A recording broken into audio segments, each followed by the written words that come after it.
All right, cheers, everybody. Cheers. Cheers. Cheers. Cheers. Cheers. Good morning. Friday, May 2nd.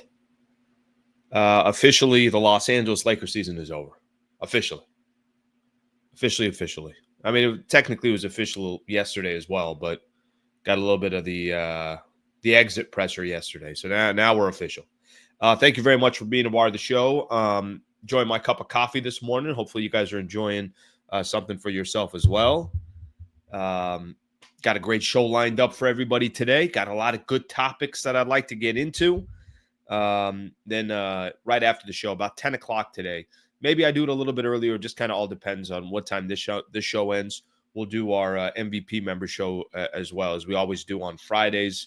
We'll get a chance to do a members show as well. Okay. Couple things here. I got a quote I'll share with everybody here real quick. I think happiness is overrated. Satisfied, at peace, those would be more realistic goals. Happiness is overrated. Satisfied, at peace, those are more realistic goals. You know what I haven't had from people?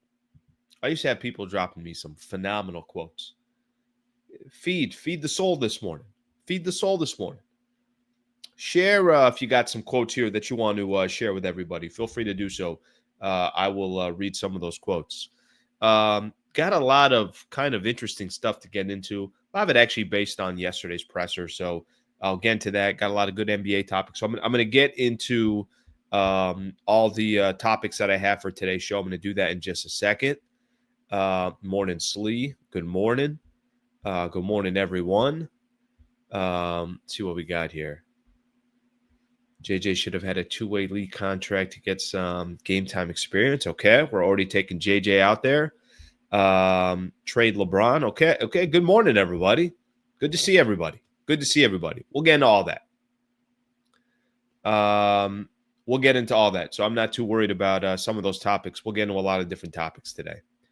The worst lies are the ones a man tells to himself. Now that's a good quote. That's a great quote right there. See, I like that. I like that when you guys can start kind of sharing some quotes with me. See what I mean? I could use them.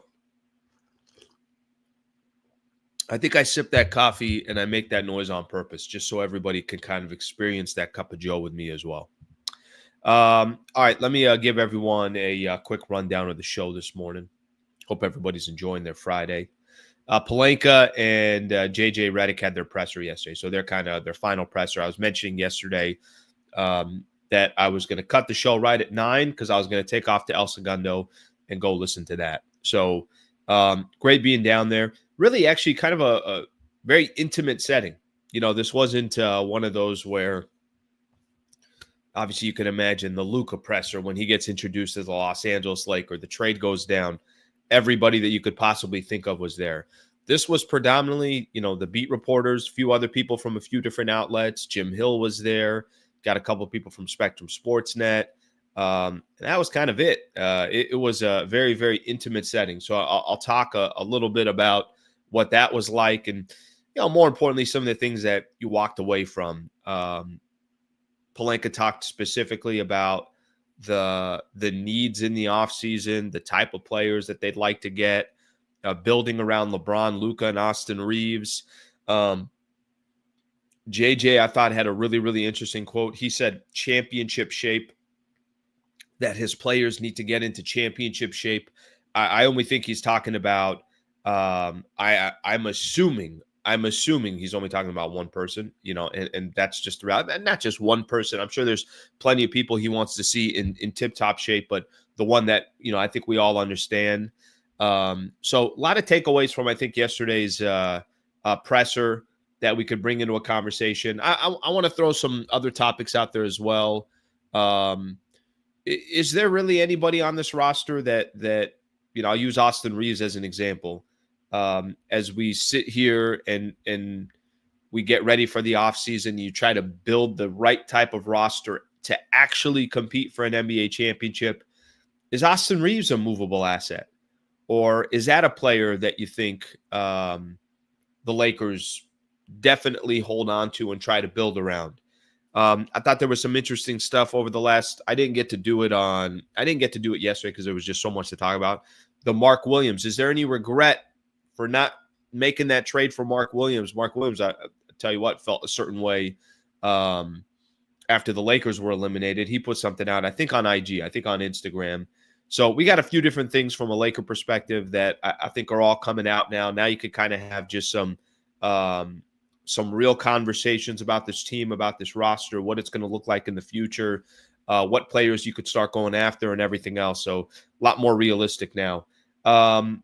Clippers force a Game 7 against Denver. Saw some of that game. I didn't watch a ton of it, but they kind of strategically changed some things around yesterday. I did watch most of the Pistons and the Knicks game. We'll get into that for a quick second. The Knicks are moving on. They're going to get Boston in the second round. Weekend preview. We'll look at some of the games going on tonight. Quick kind of look at Major League Baseball. Nothing crazy, but NL West, kind of how some of those teams are all pacing out. Tyrese Haliburton, I saw his dad is no longer allowed or not going to any more Indiana Pacers games, and then we'll call it a day. I will, again, MVP member show coming up at, I'll just call it for 10 o'clock. Make it easy on everyone. 10 o'clock, we'll do that for just members. If you're not a member, please consider it's $3 a month, and I'd love to have as many members a part of the show, and obviously it's a great way to support the channel. All right, let's get things started here. Let's get things started. Pelinka and Redick presser. Pelinka and Redick presser.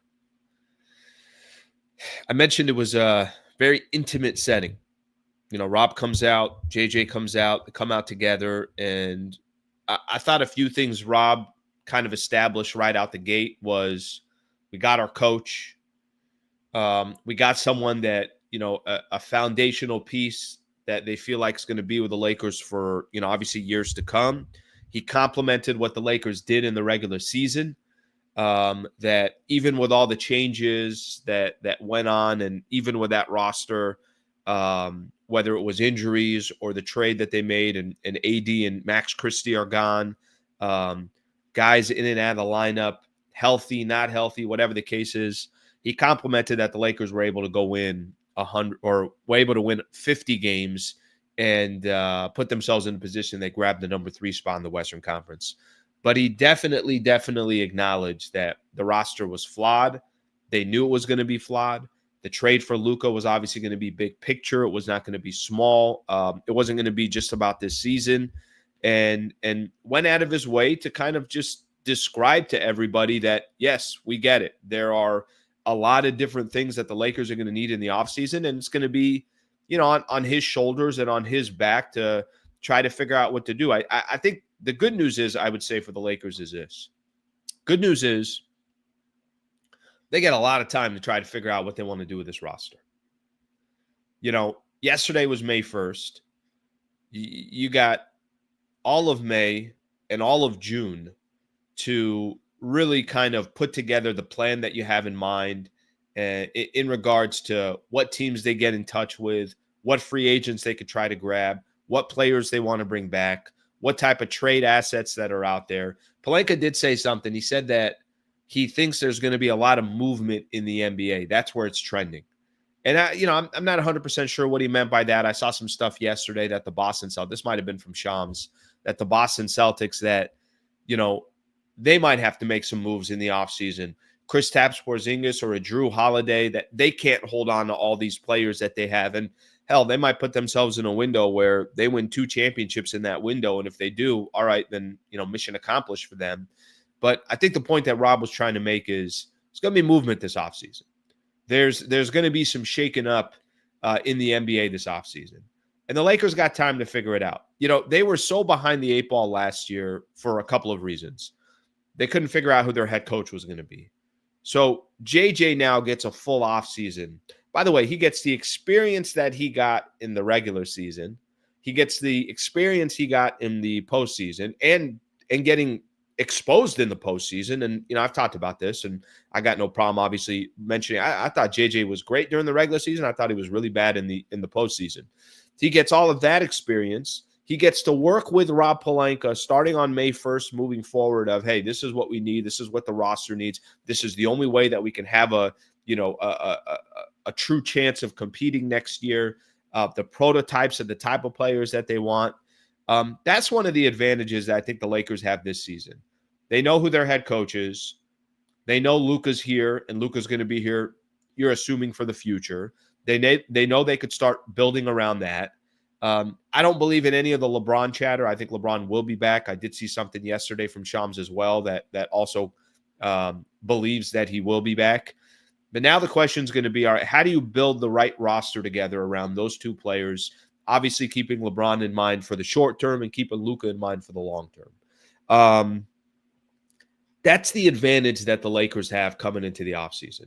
You might not like that they were eliminated before May 1st. You might not like that they got their asses kicked by the Minnesota Timberwolves. Nobody does. No, a lot of people didn't predict that was going to happen.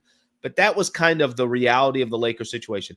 You guys are probably going to hear this a lot from me in the offseason when I talk about the Lakers. You're probably going to hear this a lot. You're probably going to hear they were better off going out that way in 5 games where there's no question that they really, truly have needs that they got to address, then this series going 7 and you fool yourself that, you know what, maybe we're okay. You know what, maybe Jaxson Hayes can be our starting center. Maybe depth-wise, we're all right with these players. No, you kind of saw the way it all worked out. I think it was actually even good that you saw Gobert 27 and 24 in that final game. It kind of just solidified. You got the absolute most in the regular season you could with this roster. You couldn't do jack you know what in the playoffs with this roster. So I think in a sense that might be a positive thing. Let me read a couple quotes here because, you know, there are a few things that I thought Pelinka said that is important to kind of point out. And I thought Pelinka emphasized a few things I think are going to be important. Here's what he said. He says, I think it's important to recognize this team was able to finish 3rd in an incredibly tough Western Conference. And you make a seismic trade at the deadline, your roster and the building around it, it's kind of like you're trying to build an airplane in the sky. And now we get a chance to sort of land the plane, put it in the hangar, and really figure out the parts that we need to retrofit and change. That's what we'll do. A lot of things to learn. He said, I think when you make a huge trade at the trade deadline where you trade your starting center for a point guard, of course, that's going to create significant issues with the roster, and we saw some of those play out. We know this offseason, one of our primary goals is going to be to add size in our front court at the center position, and that's just going to be part of the equation. We have multiple free agents too. Obviously, those questions will get answered in July and August, but we know we have a lot of work to do on the roster, and it will look different next year for sure. So, you know, right out the gate, again, I think I'm going to continue to emphasize this. There are no shocks to this roster. We know what the Lakers need. There are no shocks to this roster. It's not good enough to truly compete in the playoffs. And even if we all thought, no, the roster can actually compete. Here's how I think, you know, the roller coaster of the Lakers season. Trade went down for Luka. It was like, holy Jesus, what just happened? Lakers just got Luka Doncic. How'd that happen? Then it was, okay, well, they're not going to compete this year, right? Like, they can't compete this year. The roster's too incomplete. And then things start playing out, and it's like, maybe they can compete this year. And then by the time the regular season's done, they lock up the number 3 seed. And it's like, oh my gosh, they might go on a run here in the Western Conference. Let's see how far they could go. I mean, at the absolute worst, they're going to get out of the first round. We'll see what their matchup is in the second round. Hey, maybe they're fortunate. They don't have Denver, Clippers, OKC in the first 2 rounds. Maybe they're in the right seeding, this and that. And then it just hits you right in the face. It's like, nah, they're not going anywhere. So it was a little bit of a roller coaster of what you thought. I think Pelinka very, very swiftly just basically said, yeah, the lack of size was obviously the difference on this roster. Were there other things that you could point at? Of course, JJ Redick mentioned something that I think was really interesting that I'll get into in just a second. But it is clear as day what the Lakers are going to prioritize over the summer. He said something else. It's very clear as clear when we spoke at the team. Roster needs more size and needs a center position. It's a very clear, obvious byproduct of trading potentially the best big in the league. Of course, that's going to open up a huge hole. I've said this before the trade deadline. The moments up to it don't allow you to requisite time to explore every single unturned stone to add a big to our roster. We just didn't have the time after the Luka trade. but now we do. Okay. So obviously we know what the Lakers are going to try to do. And I think one of the other kind of bigger things to take away, one of the other bigger things I think to take away for the Lakers too, I think there is a lot of I don't know if you want to call it criticism or, kind of looked at the roster and saw the way JJ was playing, maybe a stubbornness from his side to even play any of the size that he had, but he also didn't have confidence in any of the guys on the roster, whether that's fair or it's not. Now it's on Rob. Rob accomplished. Here's what Rob got to do over the last couple of months. He got a phone call from Nico Harrison, that one of the top players in the NBA, who's got flaws, by the way. I mean, I think we're also going to talk a lot about Luka over these next couple of months and how he's got to be a lot better and how he's got to be in better shape and all this other stuff. But they got the exact player they were hoping, an international superstar that can kind of be the foundation of your team for years to come. Now Rob gets to play with, the cards that he's been dealt. And frankly, I think they're pretty good cards that he has in front of him. So that was my main takeaway from yesterday, was Rob Pelinka talking specifically like, we get it, we know, we understand it, we knew it prior. They still accomplished good things as far as winning 50 games.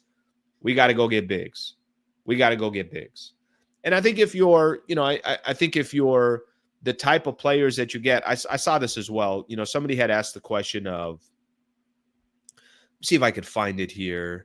Somebody asked just the type of big, like the quality, the type of traits, that the type of bigs that they're going to be targeting. Because listen, you could say Lakers go get a big. All right, well, there's a big difference between a skilled big man and an athletic big man, a basketball player and somebody that's just known for his athleticism. Will they try to find players that meet the specific needs of what Luka needs? Or is it a big that you can also throw the ball down to and say, hey, go get me a bucket? There's different types of bigs that are out there. Is it a big that's more primarily focused on a lob threat and playing defense? Or like I said, is it a big that, hey, he can hit 15-footers? Here's what Rob said about the type of center. I think in terms of center traits, it'd be great to have a center that was a vertical threat, lob threat, and someone that could protect the interior defensively. I think those would be keys.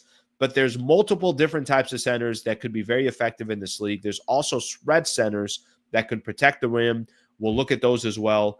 I wouldn't want to limit the archetype, but we know we need a big man. All right, so that kind of gives you an idea. So for all those that, obviously are trying to look at, well, you got Luka.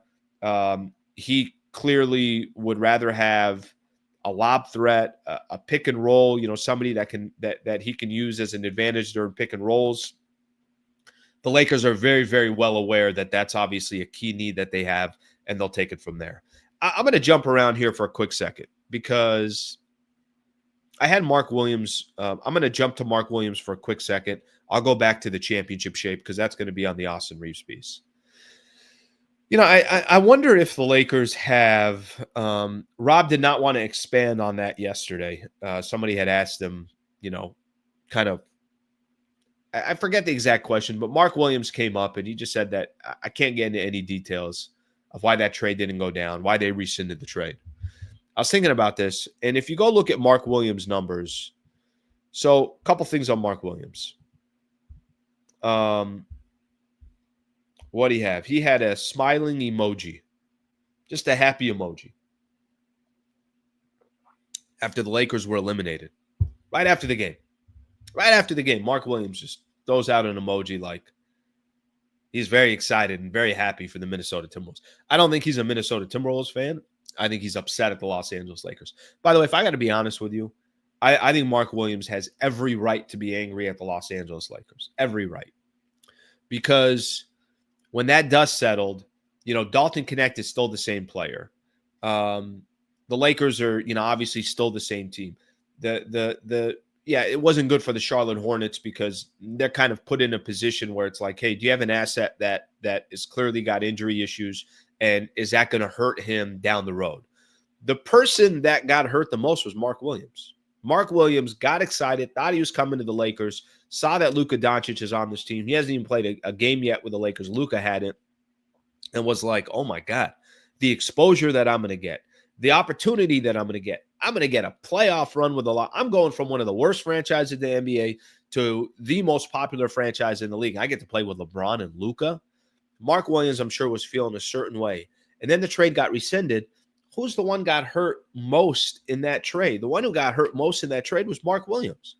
Hey, is this damaged goods? What's going to happen to Mark Williams when he goes through another physical or gets traded somewhere else or wants to sign in free agency?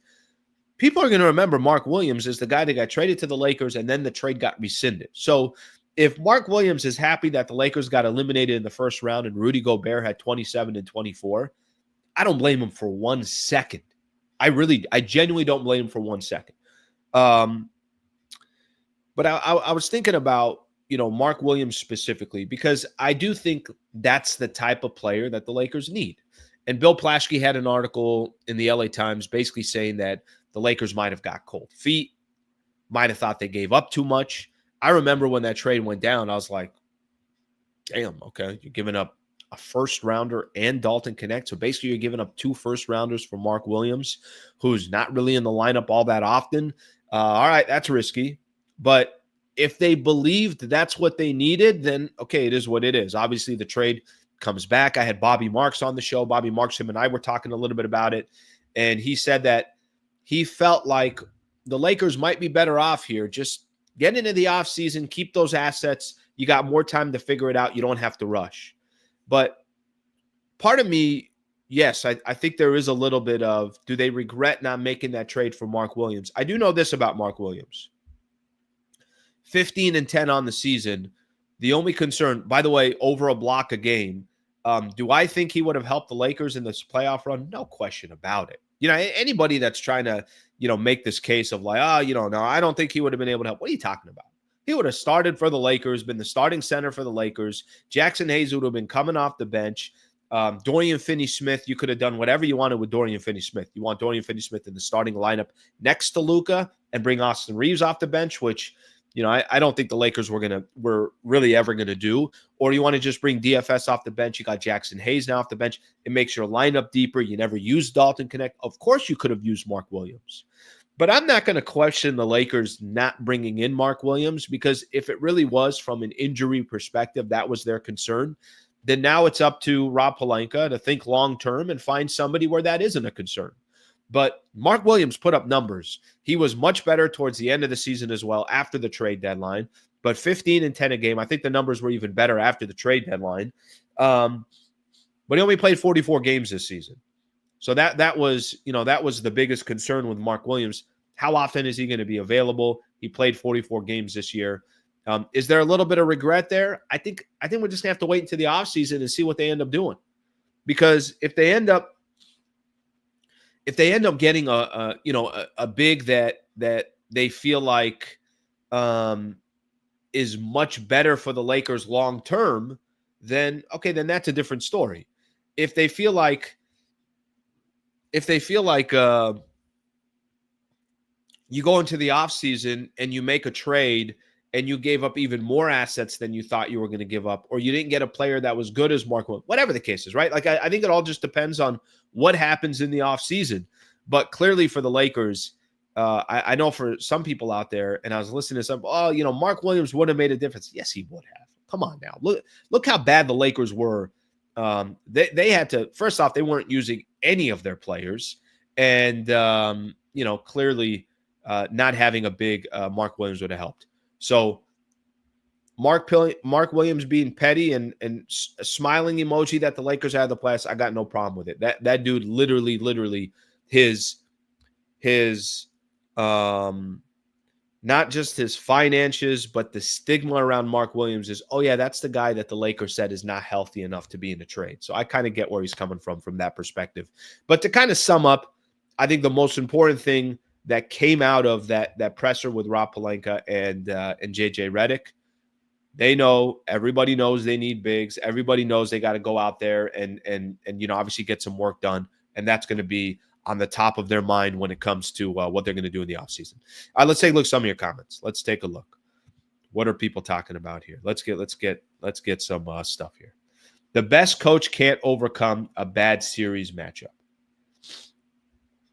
Benson, I think there's two things to hit on here. I think, yes, eventually, did you look at Minnesota right now and you say that's a bad matchup? Sure. I think before the series started, a lot of people thought, no, this is Lakers. They'll go toe-to-toe with the Minnesota Timberwolves. Give them actually in favor of that.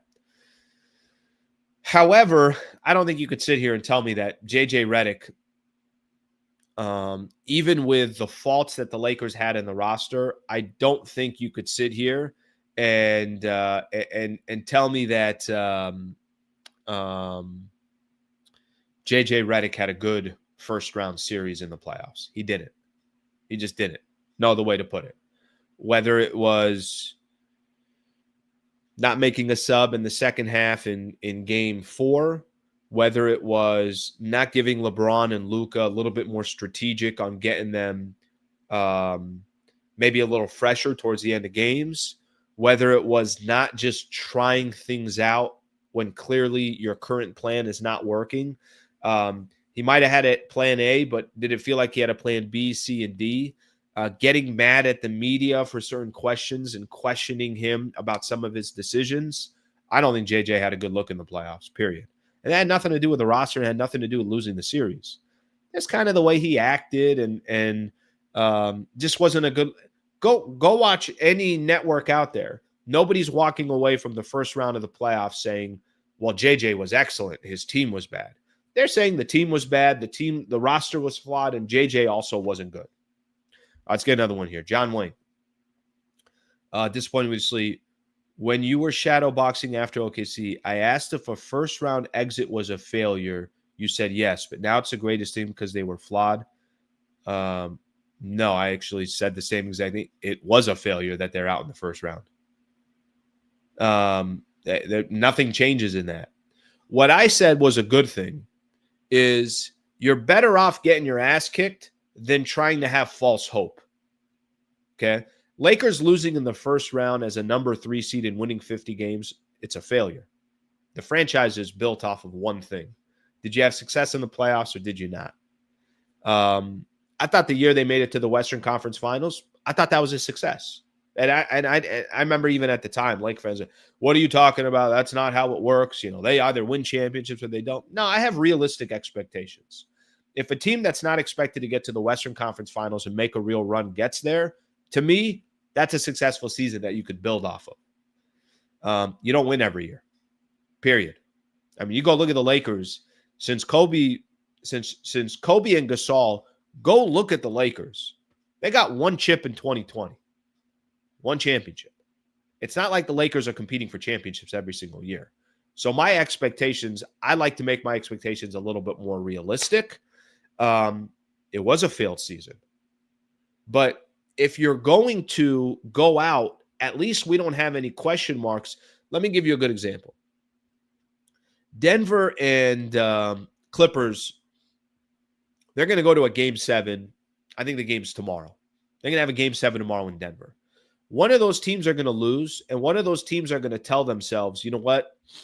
This was just a tough matchup. We went 7 games. We actually don't have to make that many changes to our roster. And by the way, they might be right because those rosters are different than the Lakers roster. If the Lakers went 7 games against Minnesota and Minnesota wins the final game by 3 or 4 points, I don't really know if the Lakers are saying we got to make drastic changes. Now, by the way they lost this series, they know they got to make drastic changes. So, the roster is flawed. That part's obvious. But they also had a failure of a season by losing in the first round. And there's also no in-between here. They got to make changes. They got to make clear changes. Appreciate the super, John. Slee, JJ consistently uses poor judgment, bad news. I don't think that was the case in the regular season. I think in the playoffs, he got exposed. In the playoffs, he got exposed. But I don't think that J.J. Redick was bad during the regular season. I don't. And there were a lot of people on here that were complimenting what J.J. Redick was doing all season long, and you should have been. And there should be a lot of people now criticizing how he coached in the off or in the playoffs. I do think that that part is real as well. Imagine if we had AD plus Mark Williams. Would have competed in this series with much better rebound and rim protection. Somebody asked the question, which I actually think is a kind of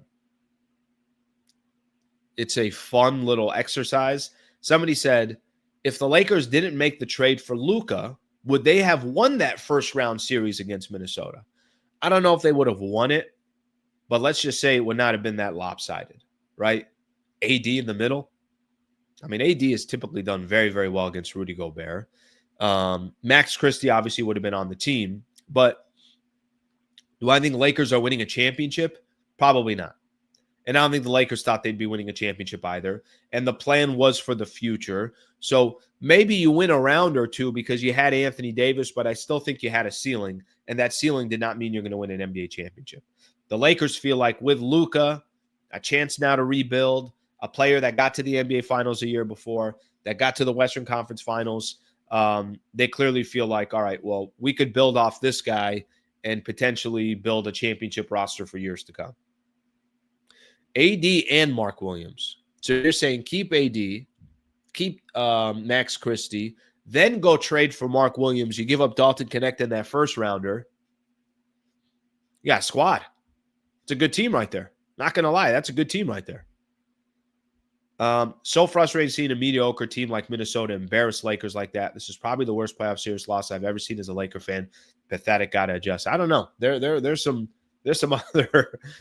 other bad playoff runs that the Lakers have had.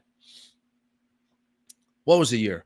I mean, that year was different. Remember the year Dirk and Dallas swept the Lakers, swept Kobe and Powell. I think that was the year Andrew Bynum, all those guys. I remember that. But they went on to win the NBA championship. So maybe that's a little bit different. So you're not embarrassed about that because Dallas ended up winning it all. What other? I'm sure there's plenty of other playoff matchups that people are embarrassed about. I don't blame the Lakers, though. They had every reason to want the trade to go through. They must have been something bad in the physical to rescind the trade. Yeah, I mean, if they got cold feet, that's one thing. If there was real injury, concerns, then how am I going to argue that? There's real injury concerns. Okay, I'm gonna go on to another topic here, and then I'll come back and I'll look at some of these comments. By the way, really good comments. There's a lot of good stuff to talk about here. Let's see what we got here. Yeah, so many good stuff to get into. A lot of people making some really good points. So I'm gonna go back. I'm gonna go back and read some of these a little bit later. So we'll come back to that. I'll read you guys a quote here real quick. JJ Redick yesterday had a quote. What do you think he's talking about here? Which I got to be honest, I was a little surprised that he said it. JJ Redick was talking about improved player conditioning as a must heading into next season. Taking this off ESPN. Dave McMenamin wrote this, but obviously the quotes were everywhere. I'll start with the offseason and the work that's required in an offseason to be in championship shape. And we have a ways to go as a roster. And certainly there are individuals that were in phenomenal shape. There's certainly other ones that could have been in better shape. That's where my mind goes immediately, is we have to get in championship shape.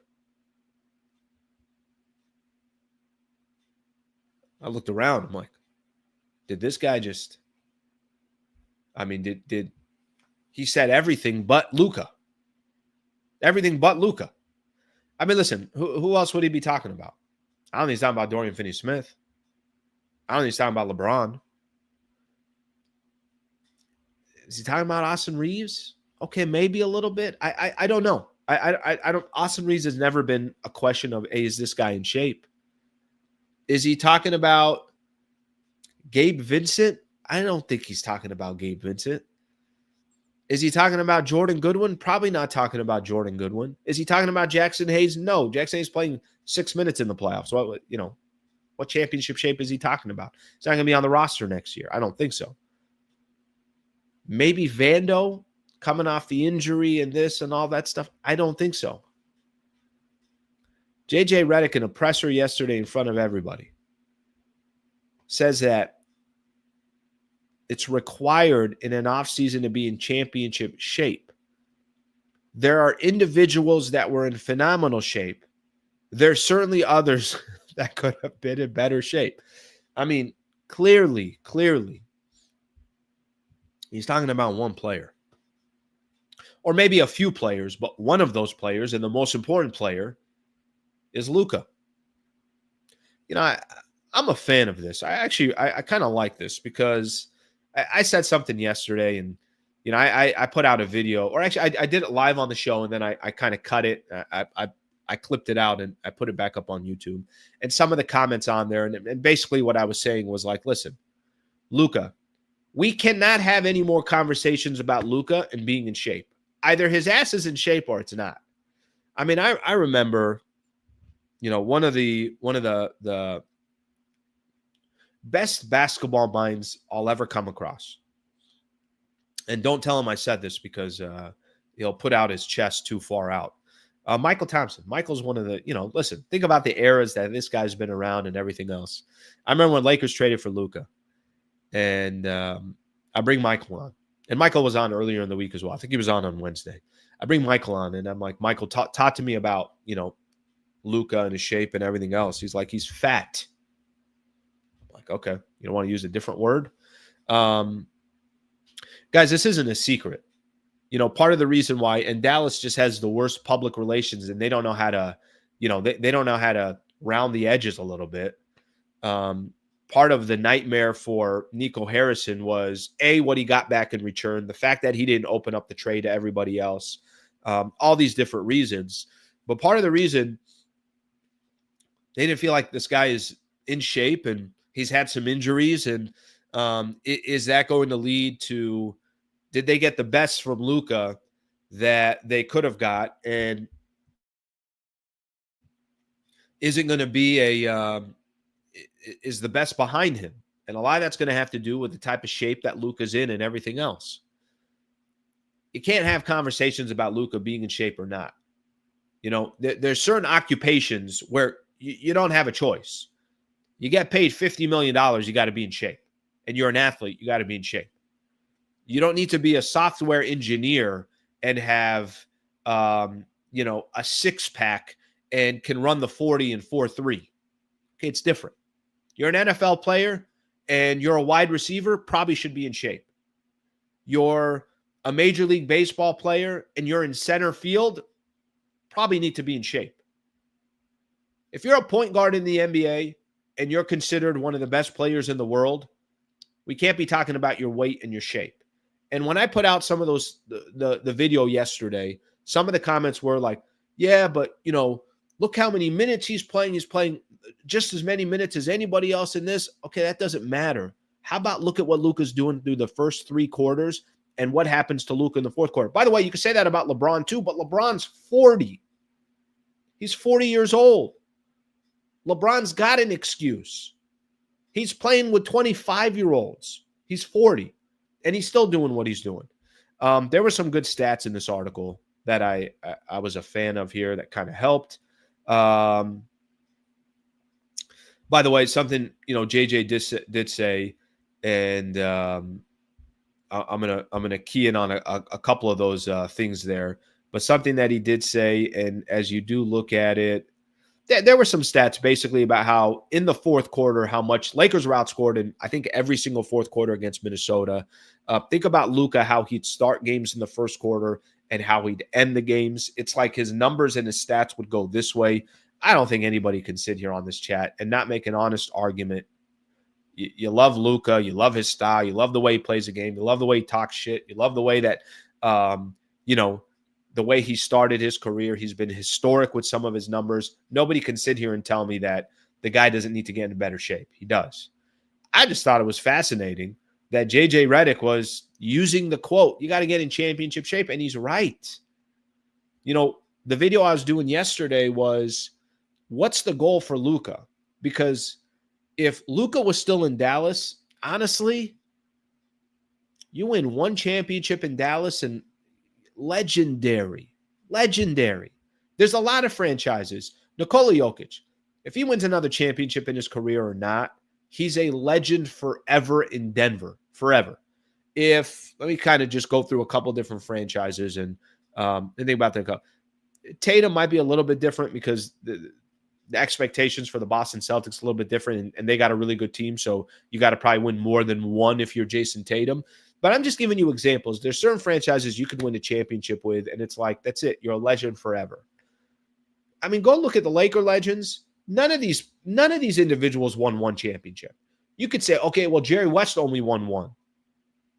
Jerry West, if I told you the most important individuals to ever be a part of the Los Angeles Lakers, front office, player, coach, all that stuff, yet Jerry West is in that conversation. Jerry West is arguably the greatest executive to ever be a part of the game. He helped the Lakers win other championships. It's going to be very, very, very, very, very important for Luka Doncic to not make his career with the Lakers be about his conditioning and his weight. And JJ made it very, very clear yesterday. Championship shape. There's only a few players that he could be talking about. And we all know the most important player out there that he's talking about is Luka Doncic. So it's up to Luka. Luka's got, I think he's in an interesting position too, because I think Luka is, he now needs to create his kind of his own narrative, because the narrative when he left Dallas, yes, everybody loved him. The team loved it. They got rid of him. They got rid of him because they didn't feel like he was in good enough shape. So that part I think is going to be fascinating, interesting. And I thought that was a really, really interesting quote there where nobody, messed around. JJ Redick right out of his mouth. We got guys that are in phenomenal shape. We have guys that need to be in better shape. What do you want me to tell you? All right. It's up to Luka now. All right, let's take a look at some of the comments here. Luka will get a statue in Dallas without jewelry. I don't think so. I think actually that'd be pretty dumb, to be honest with you. You can't just give him a statue. He was there for 7 years. They didn't win a championship. I mean, maybe they will. I don't think they will. Luka most likely going for a super max contract with the Lakers. I don't blame him. Stinky Mavs cost him the super max, so he should want his money. He's going to get his money. The guy will be fine. I'm not worried about his finances. I'm worried about him. Like I said, just being in the best shape possible. There is way more pressure to win LA and Boston than other franchises. You're 100% right. But I would tell you this. And listen, Boston went through a stretch where the name the Celtics was a big name, but it didn't associate with winning. I mean, they got that championship with KG, Paul Pierce, and Ray Allen. Don't forget, that was in 2008. Before that championship, they hadn't won since the 80s. The Lakers, how many championships did they have over that course of time? Now, where the Boston Celtics are today, okay, well, they're back to winning because they're in the playoffs every single year. They're competing every single year. Now they have, in my opinion, still the best team in the NBA until somebody knocks them out. If you told me Cleveland or Boston right now in a 7-game set, I'm still taking the Boston Celtics. If you told me to pick one team to win it all right now, I'd still pick Boston. So they're getting back into that territory of, all right, you got to win. They could potentially win back-to-back this year. So, but yes, of course, there's more pressure on these two franchises more than anywhere else. All right, let's see what else we got here. Slee, talk about Hayes, please. Down the stretch, Hayes played amazing and helped us to get to 3 seed. Didn't we owe him that much against a huge team to play him? Mind blown, he got 0 minutes. JJ, what the F? You're not the only one. I mean, I think that's why JJ got so much criticism in the playoffs. You're not going to try a 7-footer when Rudy Gobert has got 27 and 24. You're not even just going to put him in for a few minutes. I thought a mistake Lakers made coming into the playoffs. First off, the Alex Lynn signing. Why? I would have rather had Trey Jameson III or Christian Coloco. But I would have had Trey. I was disappointed when Trey Jameson III was not on the roster coming into the playoffs. Just put another big in there. Put another big. You need another big.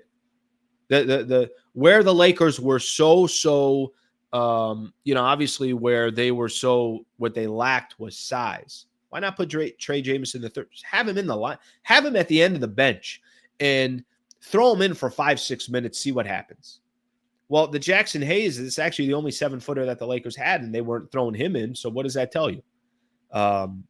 Yeah, listen, a lot of people were very frustrated about that. And I'm not listen, they could have put Jaxson Hayes in Game 5. Lakers would have still lost. They could have played Jaxson Hayes 30 minutes a game in this series. They would have still lost to Minnesota. I'm not telling you they're beating the Minnesota Timberwolves. Minnesota, if they want to start another series right now, Lakers are losing in 4 or 5 again. Minnesota they had no problem against the Lakers.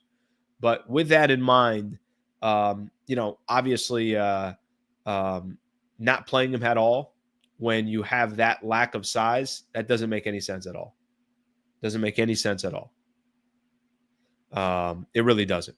All right, let's get a couple more of these in here.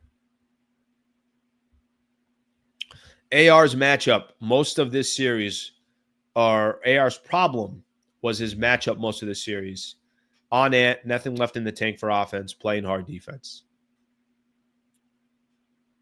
I'm going to save the Austin Reeves conversation. I'm going to save that till next week because I think that's kind of a conversation on its own. But, it's interesting. Some of the quotes that it's my own personal opinion, okay? And I've told you guys this before. I'm a fan of Austin Reeves, and I think he's got one of the best value contracts in the NBA. He was awful in the playoffs. Really bad. Couldn't hit a 3 if his life depended on it. They attacked him a lot. He got exposed in the playoffs. That part was very disappointing. He's going to be due some money coming up here pretty soon. And, the question is going to be for the Lakers. And I think I already know the answer for the Lakers. I think the Lakers they're going to pay him whatever they need to pay him. Austin Reeves is a very popular player, came up through the system for the Lakers. And he's a really good player, too. I mean, listen, regular season, averaging 20 points a game. Austin Reeves is a good player. He's got great value.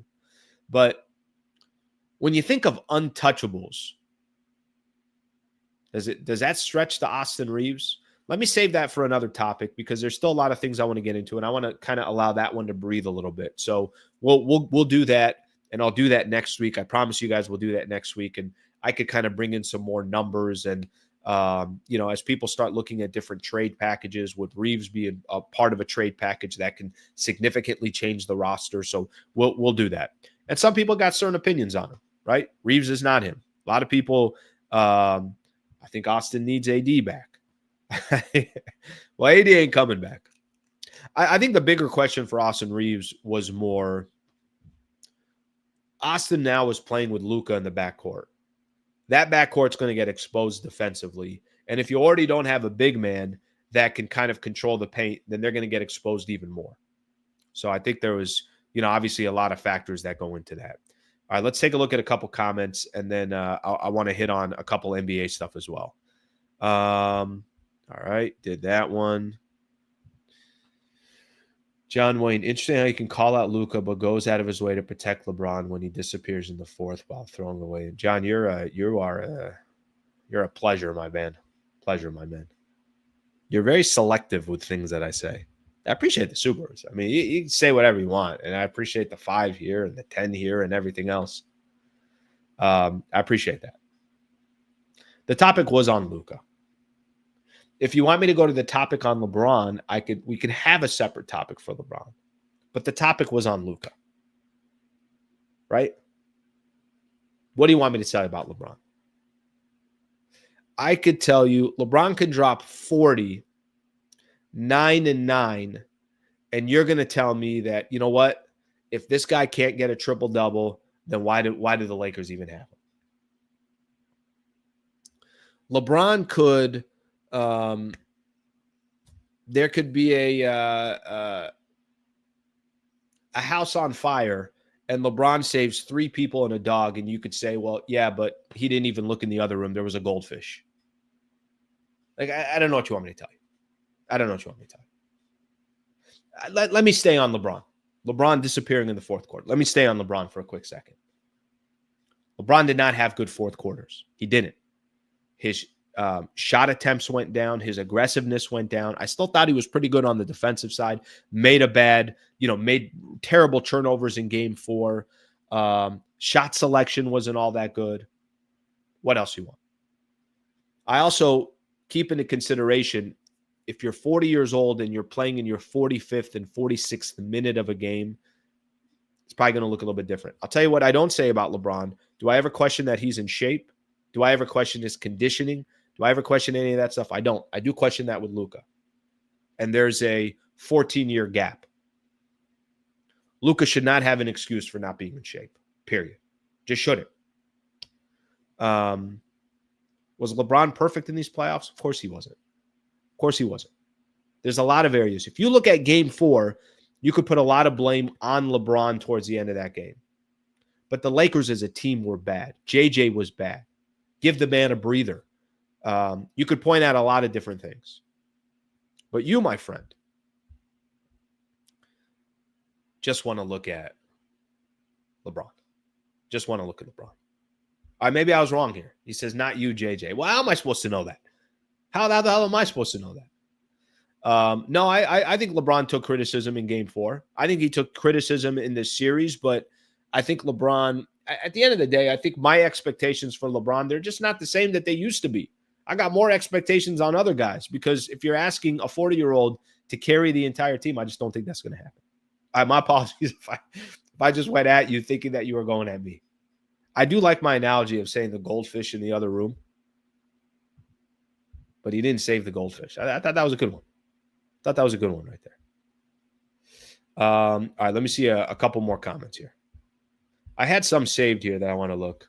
Wasting LeBron's last years, how many trades, offseason, in-season acquisitions, coaching changes, etc. have the Lakers done to appease LeBron more than they should have? Yeah, I mean, listen, that's the power that LeBron has.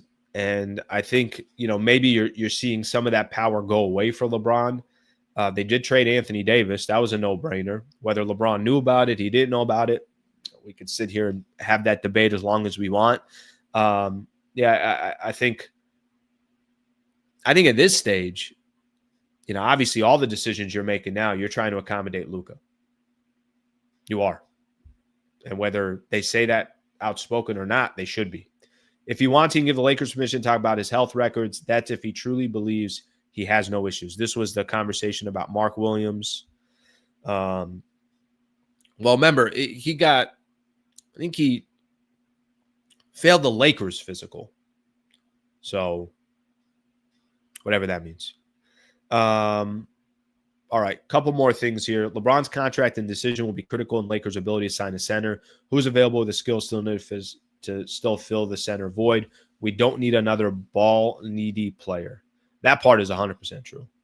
I did see something, and I'm not surprised by this at all. LeBron's going to go get his money this offseason. And LeBron's coming back. I mean, for those that are – I know LeBron likes to do the song and dance, but I think he's done the song and dance enough to where we kind of know he's coming back. I just got a difficult time LeBron leaving $50+ million on the table.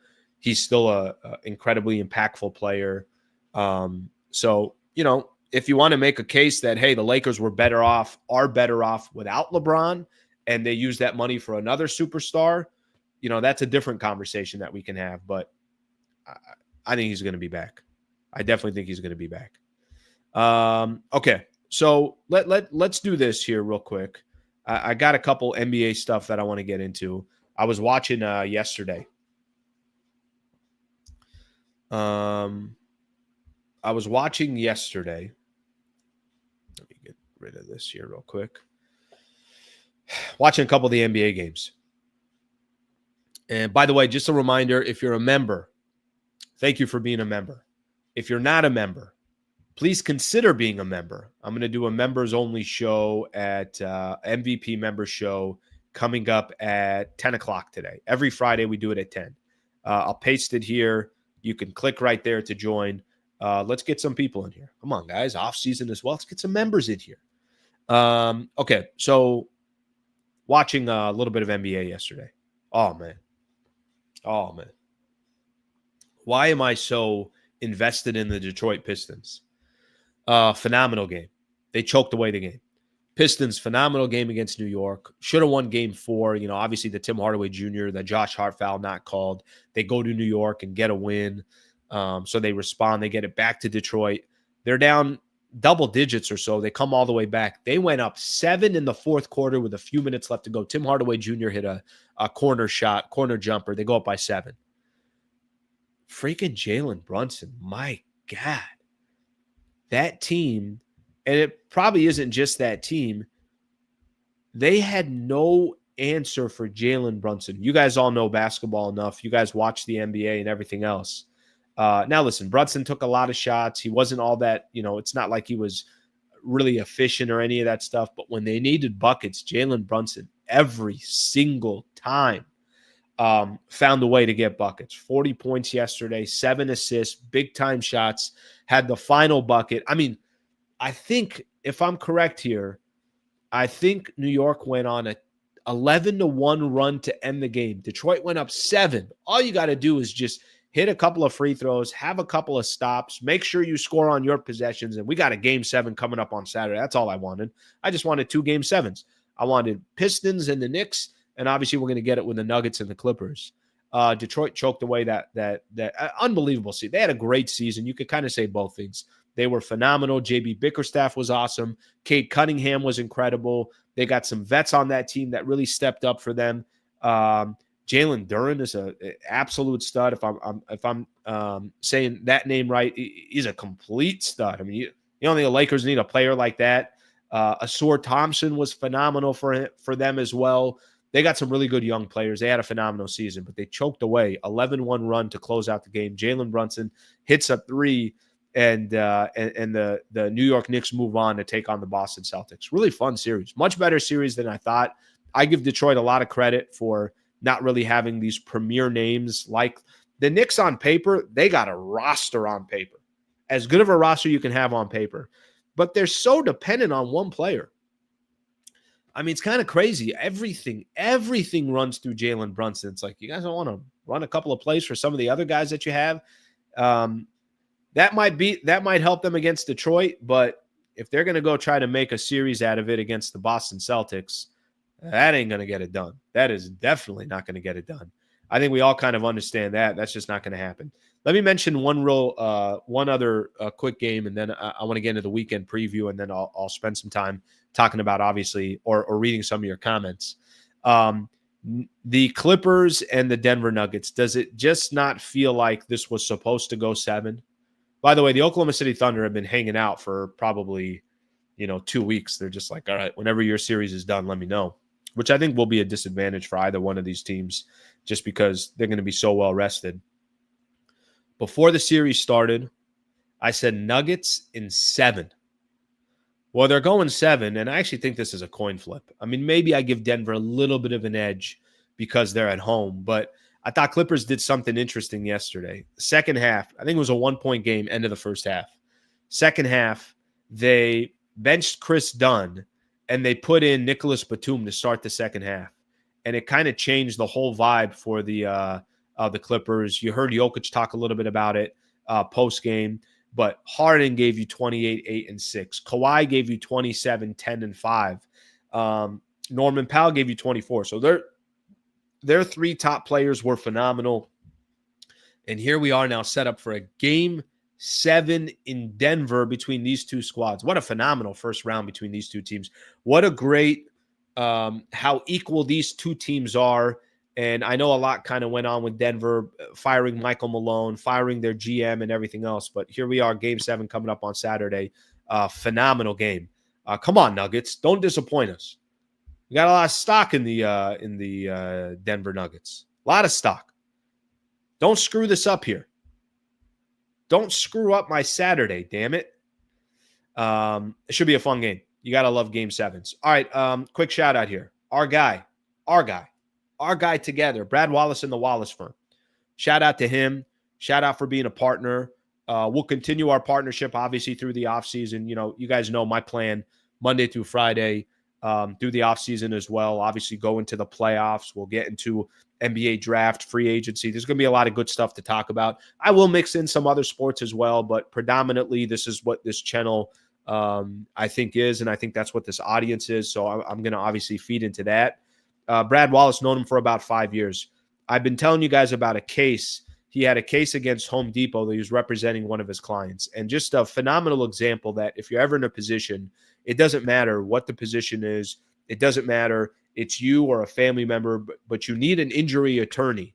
How about Brad going toe-to-toe up against Home Depot? A couple weeks ago, he had his closing arguments in Van Nuys at the courthouse in Los Angeles County, and the jury delivered a $4.6 million verdict on behalf of the Wallace firm's client and found Home Depot responsible for nearly $3 million of that amount, which was significantly more than Home Depot's highest pretrial offer in the case.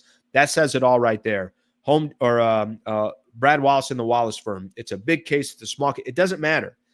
He can help somebody in the state of California. We got a URL down here as well. WallaceWins.com/Sliwa. WallaceWins.com/Sliwa. You can get a free consultation any way that we can help. He can help. I know he's going to be happy to do it. So shout out to Brad Wallace and the Wallace firm. And if he can help you, phenomenal. Be great to reach out to him or reach out to me, and I'll make a personal introduction if you need him. Now, can he help the Lakers front court? I don't know if he can help the Lakers front court. I'm not sure if that one can happen. All right, let's take a look here at a couple of these. Nuggets losing their Game 7 at home would be epic. Go Clips. Dub T, I highly disagree with you. I highly, highly disagree with you. Rockets or Warriors? I mean, I wish it was the Rockets, but I think the Rockets. I think they really hurt themselves in that. Well, the two home games in San Francisco, you lose when Jimmy Butler is not playing in one of those games. And then you can't close out the just kind of careless mistakes in Game 4. So I don't see the Rockets winning tonight. And we'll get into that game in just a second. Clippers better lose, even though I hate the Nuggets too. Let's go Nuggets. Let's go Knicks. Yeah, that part you're right. Let's see what else we got here. Can't afford to have two starters that can't keep their man in front of them. That's why we got to trade AR for a defensive stud. I'm open to anything. If you guys think that, I think anything's on the table this offseason. Anything's on the table this offseason. Obviously you're not trading Luka. LeBron's not going anywhere. But anything after that, I'm open to. I'll spend more time on that next week because I do want to do that. LeBron doesn't care about the Lakers. He cares about himself. He got his coach, his son, and his money. Gave us one ring. What's he doing for us? Well, I'll tell you what he's doing. And by the way, those could all be true, that he doesn't care. He just cares about himself, cares about his son and everything, all that other stuff. That all could be true. But just kind of think back to where the Lakers were before Bron got here.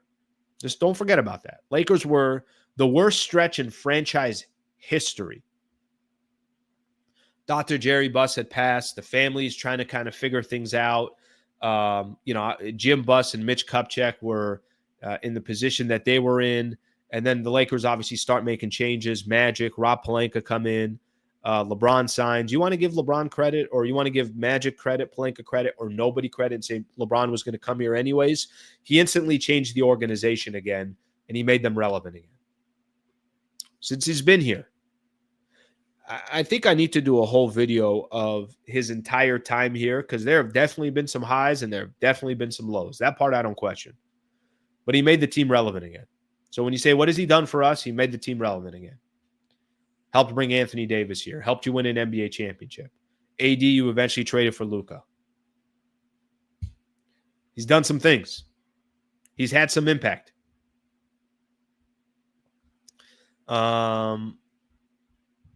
Give credit to whoever you want to give credit to. I genuinely don't care. By the way, some people say he didn't even come here because of Magic. They just say that, well, no, he just came here specifically for just the mere reason of coming here. He just wanted to be in LA. Just wanted to be in LA. All right, let's start our weekend preview here. Let me give everyone a quick idea of what we got going on preview-wise. What do we got coming up here for the weekend? What we could kind of look forward to and everything else. All right, let's see what we got here.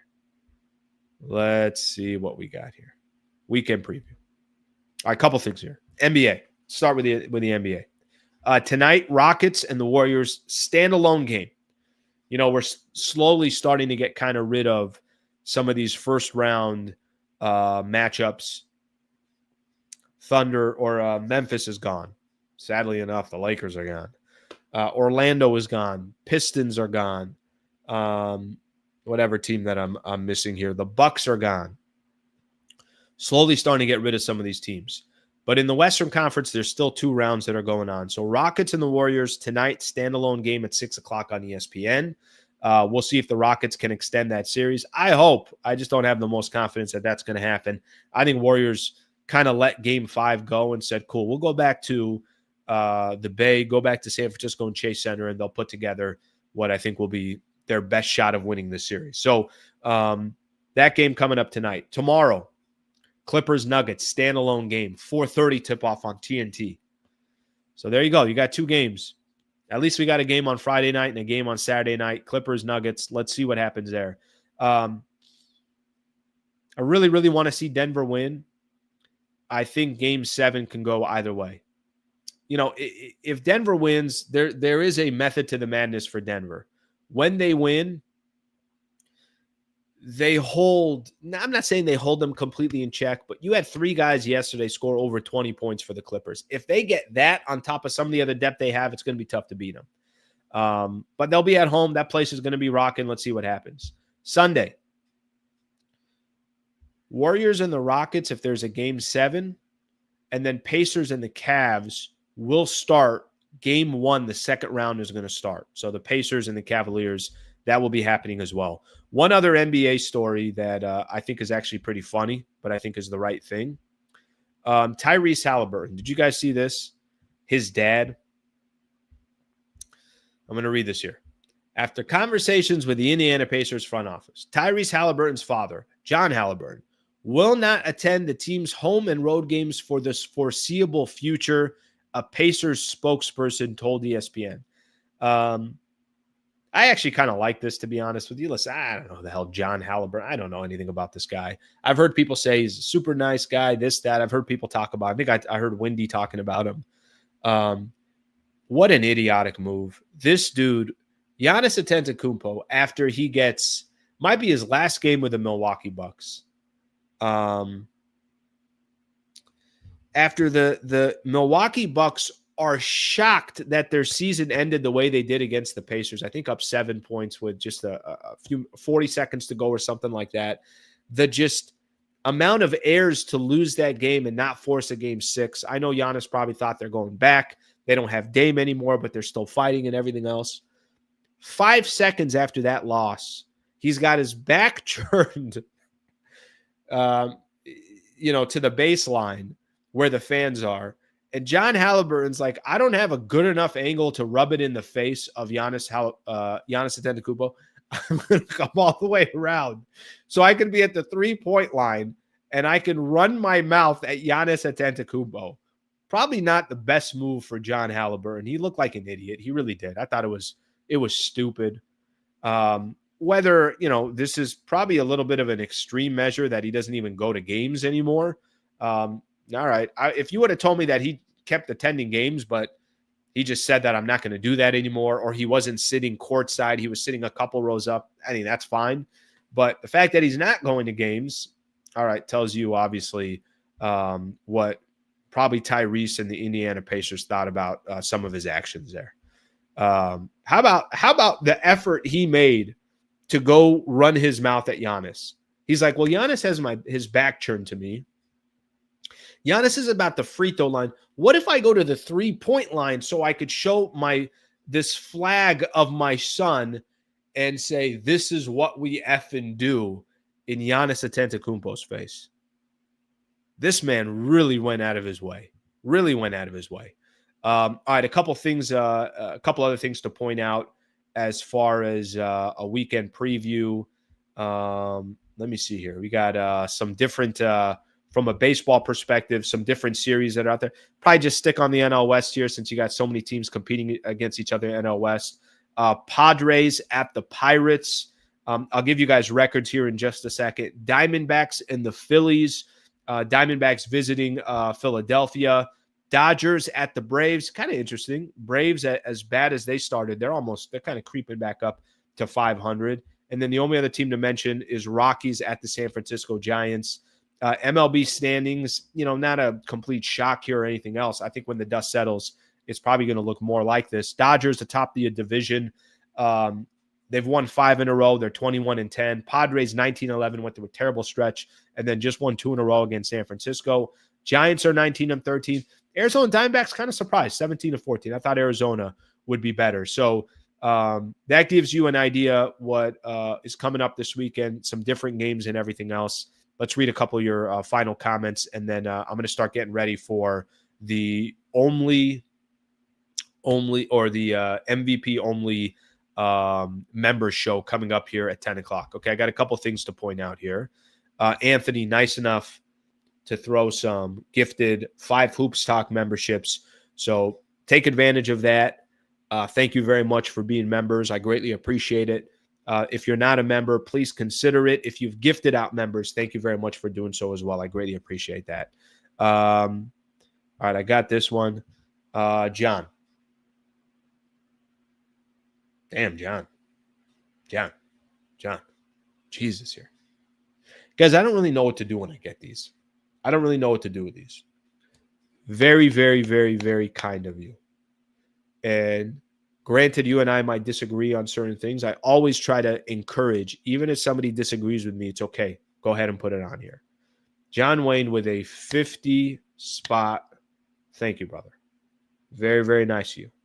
To my detractors who ridicule me in the chat, they don't need to ridicule you. They just need to disagree with you. Do you realize you are chatting with a gentleman who left his ESPN gig to venture on his own? The membership Stu says, help me continue this. Thank you. I appreciate that very much. Thank you very much. And it's not all, this is not, I don't never want to put the burden on listeners to fund this thing. That's going to be on my back. So that's going to be on me to make sure that I'm doing my job. I'm giving you guys the right content. I'm bringing on the right guests. I'm thinking of new creative ways to grow the channel and everything else. But obviously all this stuff is very, very impactful, and it does help. But I appreciate that very much. Thank you, brother. A 50 spot? Come on now. I appreciate that very much. Thank you very much. Very, very, very, very appreciated. So thank you, John. I appreciate that. Okay, my people. I think that's a good way to end the show today. I'm going to be back on, obviously, on Monday morning. I'll be doing the show again. So we'll continue, obviously our conversations and our chats, see what happened over the weekend. 10 o'clock, we'll get on for MVP members. And if anybody wants to be a member, I gave you guys the details on that. Thank you very much for being a part of the show. I appreciate the support of the channel. And John, thank you again for the 50. Thank you to all the supers here. And thank you to everybody that was hanging out for the show. Please subscribe to the channel. Have a great weekend. I'll see the members here in about 45 minutes. Thank you, everybody.